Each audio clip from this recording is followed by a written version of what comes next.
अपना परिवार में आज पारिवारिक मंडल के कार्यक्रम बहुत बहुत अच्छा लगता।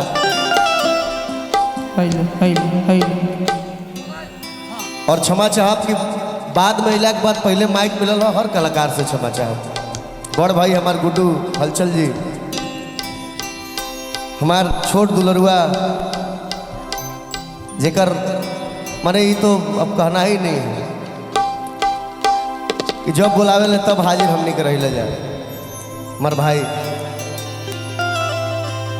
एक छोटा सा वंदना फिर सोहर मंगल हो। हम अपना भतीजा के जन्मदिन में बानी, कोई भूमिका के जरूरत नहीं है, बुझाता चल गुले का। तो विक्रम भैया पवन भैया सबके स्वागत।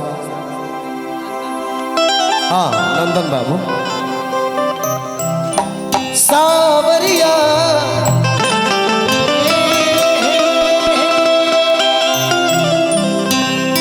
ए मोर सावरिया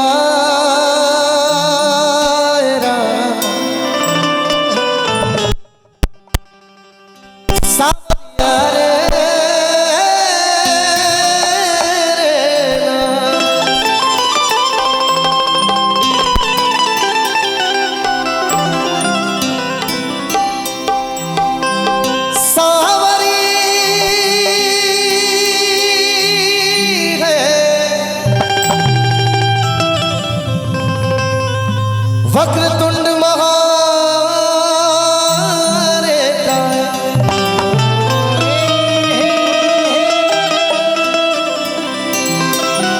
सूर्य कोटि समप्रभा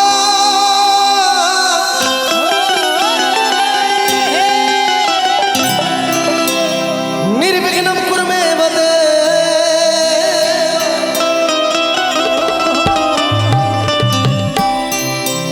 सर्वकार्येषु सर्वदा।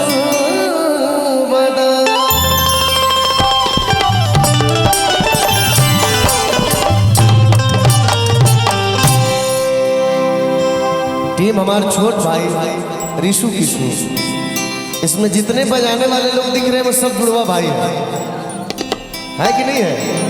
आप दोनों हैं, आप और अच्छा उन्हीं के साथ जोड़ी वाले हैं। और इधर बने रहिए, बहुत पुराना धुन कवन हो कि काहे जिया दुख मना चल दिहलो मोहे बिसार के कि काहे जिया दुख मना चल दिहलो इतने बता हे दुल्हा गंगा पार। एक लाइन भजन गाए, अब ये शुरू हो गए कि चंदन करेल बंदन अरे गौरी है गणराज जी आइए गजानन सफल करी हम राज जी।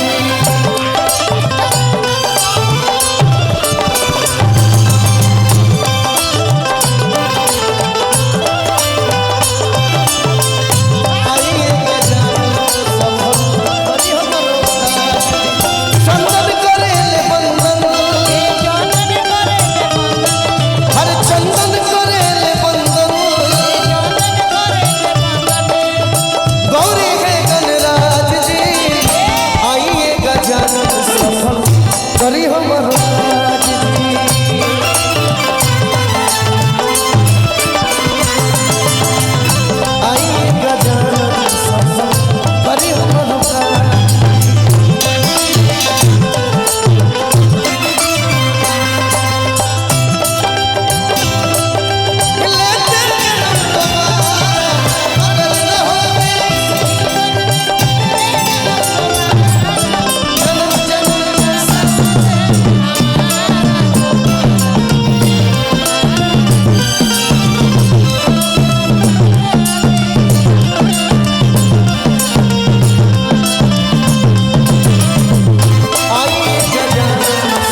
मौका मिली भजन के बाद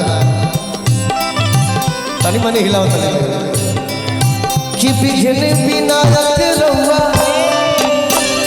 मंगल के करता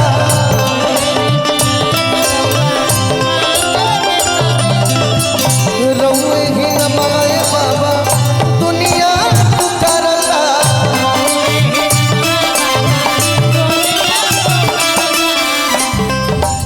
देवदल में प्रथम पूजैनी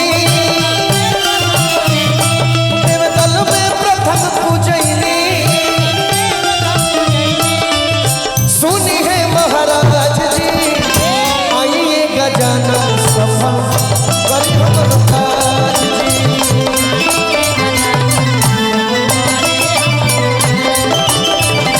आइए गजानन सफल करी हमर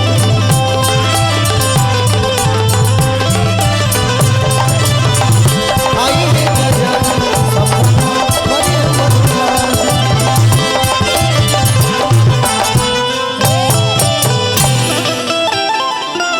शांति।